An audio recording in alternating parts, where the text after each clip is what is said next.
안녕하세요. 저는 경기도에서 살고 있는 30대 후반의 여자입니다. 제가 지금까지 여기에 올라온 사연들을 들으면서 저도 여러분 못지않게 충격적인 일을 겪어봤다고 해도 과언이 아닌데요. 지금 생각해봐도 평생의 기억들 중에서 그 당시의 기억이 가장 아찔합니다. 절대로 돌아가고 싶지 않은 순간이에요. 여러분도 저 같은 일 당하지 마시고 꼭 정신 바짝 차리길 바랍니다. 저는 그 당시에 이 사람 아니면 결혼은 평생 못할 것 같다고 생각한 남자와 결혼했어요. 남편에게 첫눈에 반한 저는 매일같이 쫓아다니면서 저와 만나달라고 빌었죠. 저는 마음도 여리고 순한 편이어서 어디 가면 매일 기가 죽어 있었는데 남편은 저와 달랐습니다. 어딜 가든 당당했고 고개를 바짝 들고서는 무엇이든 자신감 넘치게 행동했죠. 저와 정반대의 모습을 가진 그 남자를 보고 저는 반해버렸습니다. 저희는 그렇게 연애를 했고 결혼도 무탈하게 성공했어요. 연애를 했을 당시에 이 남자에게 콩깍지가 씌었는지 뭐래도 다 좋아 보이더라고요. 제가 피해를 받는 모습을 절대 가만히 보고 있지 못했고 자기가 나서서 해결해 주었습니다. 그래서 저는 제 남자친구에게 많이 의지했고 이 사람 아니면 결혼을 할 수 없겠다는 생각이 들었죠. 이 사람과 결혼을 한다면 편하게 살 수 있을 거라고 생각했어요. 저희가 취업을 하긴 했지만 그렇게 좋은 회사에 취직을 한 건 아니었습니다. 저는 중소기업이었고 남편은 공장에 다녔거든요. 그렇다고 저희가 기가 죽거나 행복하지 않았던 건 아니었습니다. 저희 나름대로 잘 지냈고 최대한 아껴 쓰면서 저희가 버는 월급의 70%는 항상 적금을 해왔거든요. 돈이 부족하긴 했지만 남편은 늘 자신감이 넘쳤고 어디서나 기가 죽지 않았습니다. 저도 남편의 모습을 보고 성격이 많이 바뀌었고요.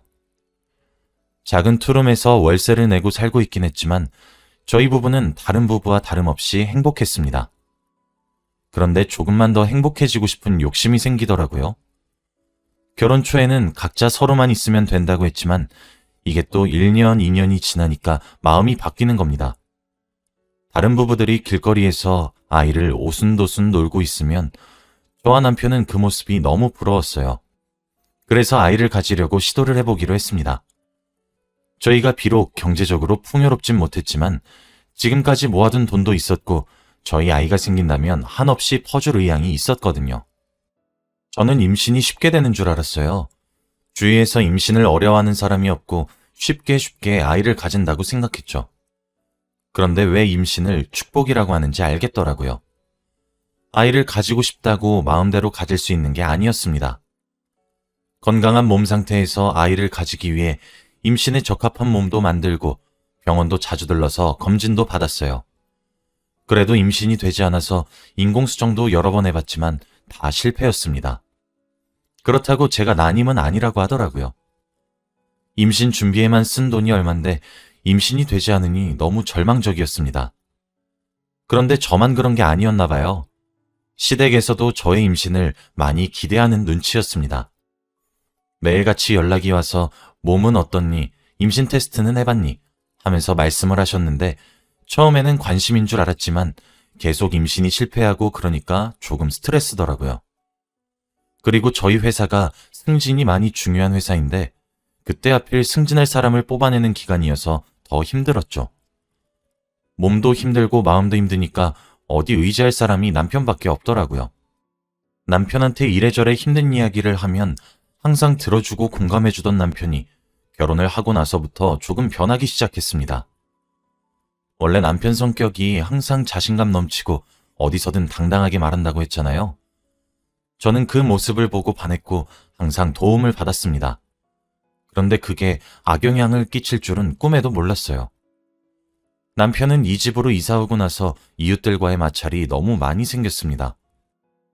왜 이렇게 예민한 건지 거의 매일을 이웃 사람들과 싸움이 일어났고 경찰도 자주 저희 집에 드나들었어요. 저는 항상 남편이 저질러 놓은 일 때문에 이웃 주민들에게 고개를 숙이며 사과를 하고 다녀야 했죠. 그런데 남편이 화내는 일이 정말 이웃 사람들이 잘못한 일이면 몰라요. 그런 것도 아니었습니다. 제 생각에는 남편이 단순히 자기 마음에 들지 않으면 화부터 내는 것 같아요. 얼마 전에는 저희 옆집에 아이를 키우는 부부가 살고 있었는데 그 집과 마찰이 일어났습니다. 새벽에 아이가 우는 소리가 저희 집에 들렸지만 그렇게 큰 소리도 아니었고 아직 신생아니까 많이 울 수 있다고 생각했어요. 잠을 자는 거에 방해도 되지 않았고요. 그런데 남편은 그 소리가 듣기 싫었나 봅니다.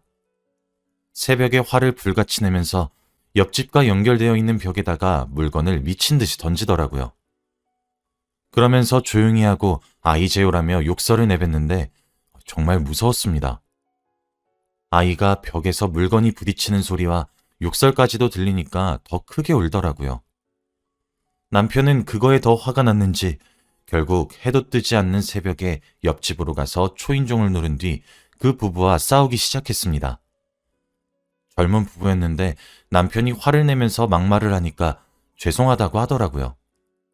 그런데 남편은 말을 너무 심하게 했습니다. 지금 이 새벽에 아이 안 재우고 뭐합니까? 아직 어려서 개념이라는 게 없는 것 같은데 이 새벽에 자는 사람도 있다고요. 그리고 아이 우는 소리가 크면 입을 테이프로 막아버리던가 하란 말이에요. 저는 그 말을 옆에서 듣는데 제가 다 창피하고 화가 났습니다. 어떻게 사람한테 그런 막말을 할 수 있나요? 그런데 이 말에다가 옆집 부부는 죄송하다며 90도로 허리를 굽히며 저희에게 사과를 했습니다. 오히려 제가 더 미안하고 고개를 들 수 없었어요. 결혼 전 연애를 할 때에는 이렇게까지 성격이 세지 않았습니다. 몸에 화가 많은 사람인 줄 몰랐죠. 불의를 보거나 피해를 받는 걸 싫어하는 사람이긴 하지만 그때는 옳고 그름을 가릴 줄 아는 사람이라고 생각했었어요. 그런데 제가 잘못 알았던 것 같습니다. 처음 보는 남편의 모습을 보는데 너무 무서웠어요. 그런데 이 일로 끝이 나면 모릅니다. 이건 시작에 불과해요. 남편은 옆집뿐만 아니라 저희 단지에 살고 있는 모든 사람들과 싸움을 일으키고 다녔습니다. 어느 날은 윗집에서 아이들을 키워서 층간소음이 일어난 적이 있었어요. 역시나 남편은 참지 못했고 집에 있는 후라이팬으로 천장이 부서져라 때리더라고요. 그런데 천장이 정말로 부서졌습니다. 그 집은 월세로 살고 있는 집이어서 저희가 다 수리를 하고 나가야 했어요. 그런데 남편은 그런 거 생각하지 않았고 오로지 머릿속에는 층간소음뿐이었습니다. 입에서 심한 욕설을 내뱉으면서 천장을 때렸고 그래도 나아지지 않으니 윗집으로 올라가서 화를 냈죠. 그런데 윗집 사람은 남편의 막말에 더 화를 냈고 결국 둘이서 폭력까지 쓰는 싸움으로 번지고 말았습니다. 결국 경찰이 와서 겨우 상황을 통제해 주었고 다행히도 고소를 당하지 않고 끝났어요. 저는 개인적으로 윗집 사람들에게 찾아가서 정말 죄송했다고 사과를 드렸습니다.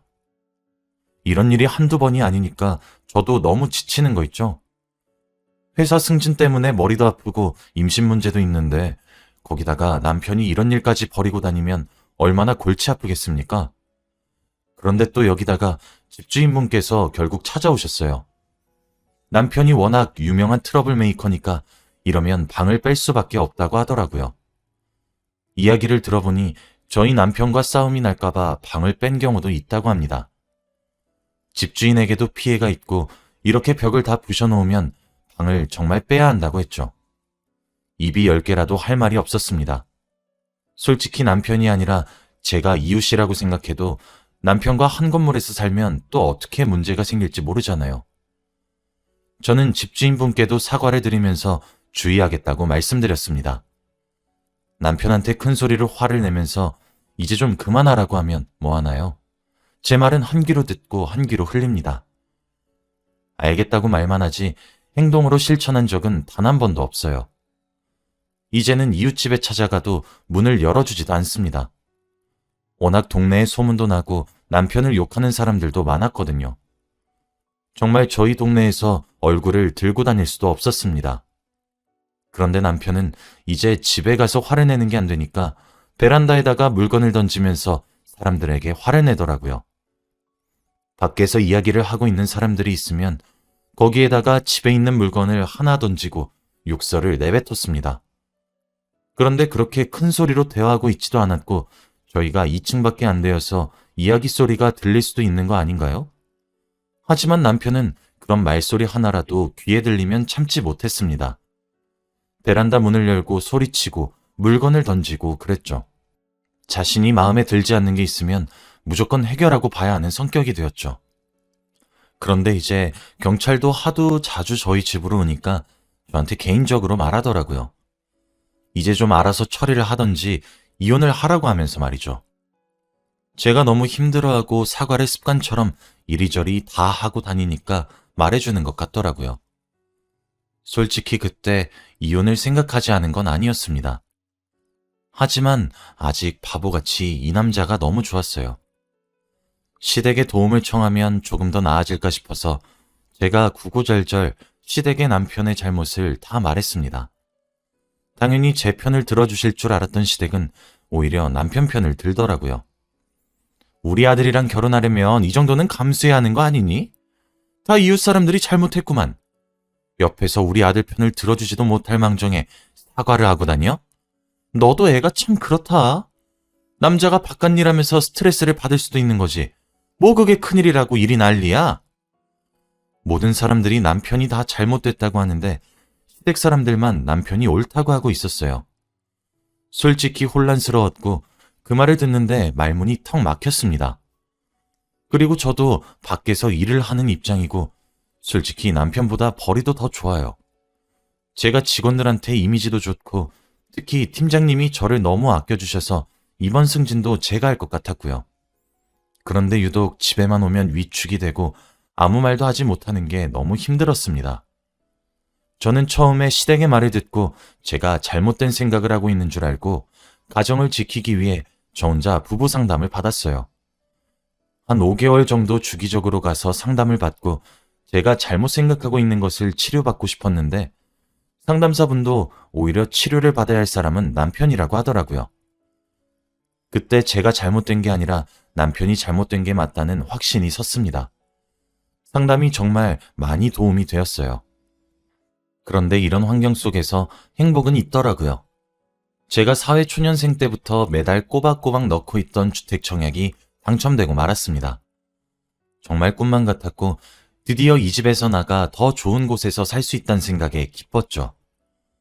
안 그래도 이 동네 사람들한테 이미지도 안 좋았어서 최대한 빨리 다른 곳으로 이사 가고 싶다는 생각이 들었는데 타이밍이 정말 좋았습니다. 저희가 이사를 간다고 하니까 이웃집들도 좋아하고 집주인분도 좋아하시더라고요. 나가기 전에 남편이 망가뜨려 놓은 천장과 벽도 다 수리하고 나왔습니다. 거의 보증금은 안 받은 거나 마찬가지일 정도로 수리 비용으로 다 썼습니다. 그래도 이제 더 좋고 넓은 아파트로 이사를 가면 층간소음 때문에 남편이 화를 낼 일은 더 적어질 거라고 생각했어요. 더 좋은 집이니까 남편 눈에 거슬리는 게 없을 거라고 느꼈죠. 그런데 정말 신기하게도 남편이 한동안 잠잠하더라고요. 저희 집이 원래 살던 집보다 높은 층이어서 밑에 사람들의 대화 소리도 안 들리고 집이 튼튼해서 옆집, 윗집, 층간소음도 걱정 없었죠. 저도 점점 마음을 놓고 있었고 남편이 드디어 제가 알던 사람으로 돌아온 것 같았습니다. 그날도 여느 때와 다름없이 퇴근을 하고 집으로 돌아왔어요. 그런데 남편이 오늘 자신이 겪었던 일들을 구구절절 말하더라고요. 원래 남편이 저와 퇴근 시간이 비슷한데 제가 승진이 급해서 거의 매일을 야근을 하면서 삽니다. 그렇다 보니 항상 남편 혼자 저녁을 먹고 밤 늦게까지 혼자 있어야 하죠.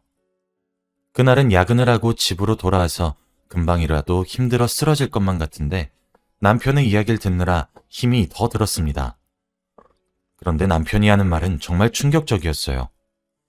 이사 오고 나서 이웃 사람들과 한 번도 마찰이 없었던 사람이 오늘 처음으로 윗집 사람과 싸웠다고 하더라고요. 들으면 들을수록 늘 그랬듯이 남편의 잘못이었습니다. 단순히 윗집 사람과 엘리베이터를 같이 탔고 윗집 사람이 먼저 남편에게 인사를 건넸대요. 그런데 언제 이사 왔냐, 아이는 있냐 등등 이리저리 윗집 사람이 남편한테 물어보니까 남편이 화를 냈다고 하더라고요. 그런데 그 윗집 사람도 친해지려고 시작한 말이었는데 남편이 예민하게 받아들이니까 더 화를 냈답니다. 결국 윗집 아저씨와 남편은 엘리베이터에서 투닥투닥거렸다고 하더라고요. 그런데 다들 이 집에 처음 입주했을 것이고 다들 낯설어서 이웃 사람과 친해지려고 이리저리 질문할 수도 있는 거 아닌가요? 뭐가 그렇게 기분이 나쁘다고 만사 까칠하게 굴면서 화를 내는 걸까요? 솔직히 그때 남편이 너무 잘못했다고 생각했고 남편의 편을 들어주지 않았습니다. 그런데 남편이 저한테 눈빛을 부라리면서 화를 미친 듯이 내더라고요. 당신 미쳤어? 당신 도대체 그 아저씨 와이프야? 내 와이프야? 내 말 듣고 당장 윗집에 가서 내 남편한테 왜 그랬냐고 화를 내도 모자를 파네. 윗집 아저씨 편을 들어? 당신 제정신이야? 저한테 이렇게 막말을 했고 금방이라도 때릴 것 같은 포즈로 저한테 말을 했습니다.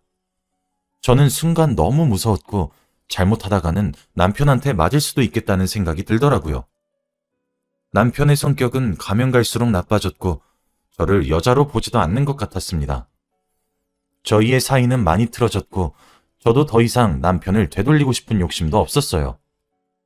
그런데 그날 이후로도 남편은 윗집 아저씨와 계속해서 문제가 생겼다고 저한테 말해주었지만 저는 제대로 듣지 않았습니다. 저희 일주일에 5번은 윗집 아저씨와 싸운 이야기를 했거든요. 그런데 들으면 항상 남편 잘못입니다. 그냥 윗집 아저씨를 별로 안 좋아하는 것 같아요.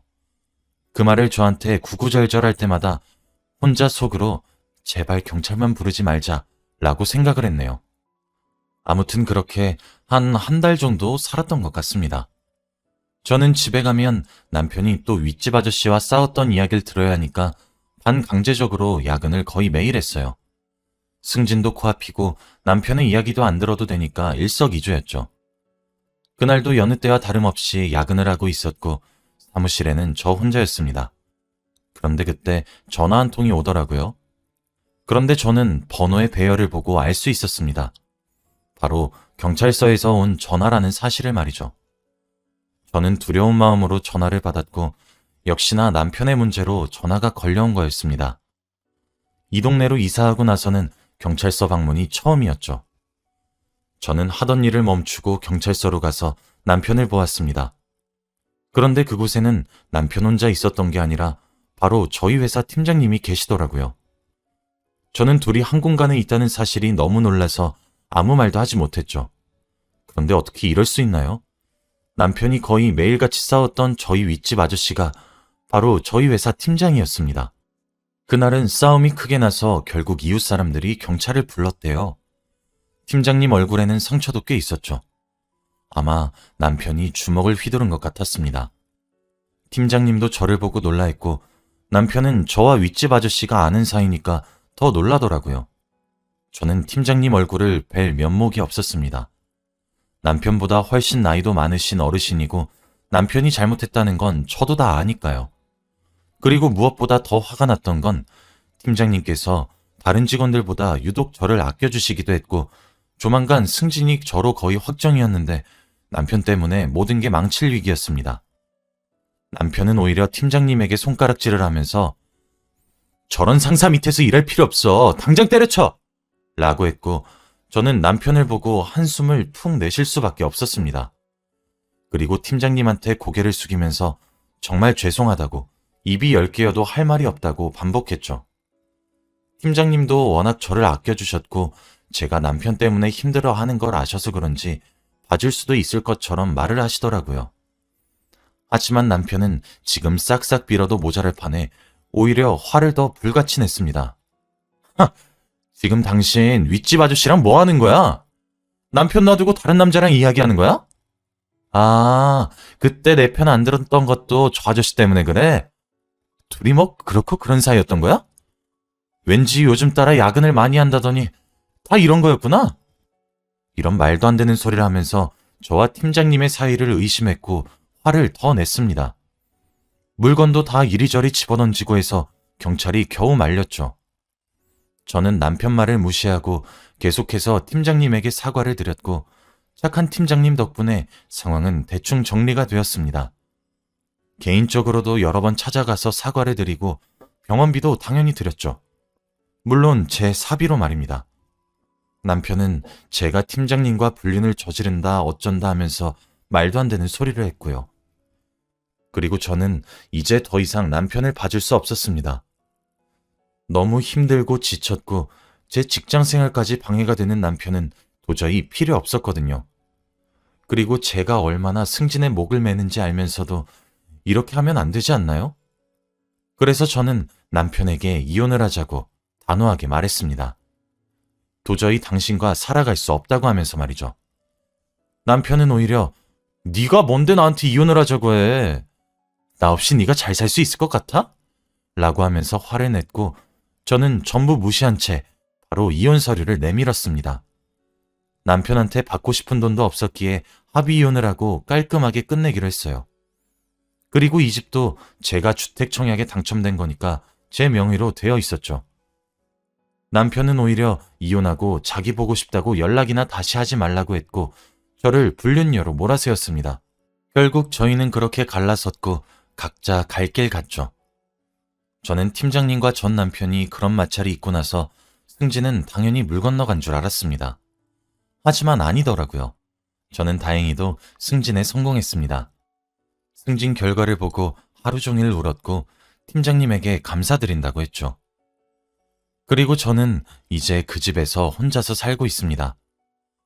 전 남편은 이혼하고 나서 계속해서 연락이 와요. 제가 당연히 자기 없으면 못 산다고 생각하고 다시 붙잡을 줄 알았을 텐데 오히려 잘 살고 있으니 화나겠죠. 그런데 저는 다 차단하고 저 혼자서 잘 살고 있습니다. 이런 게 행복인 거구나 라는 것을 요즘 느껴요. 여러분도 저 같은 일 겪지 마시고 행복하세요. 결혼 상대도 꼭 잘 알아보고 하시고요. 제 이야기는 여기까지입니다. 들어주셔서 감사합니다.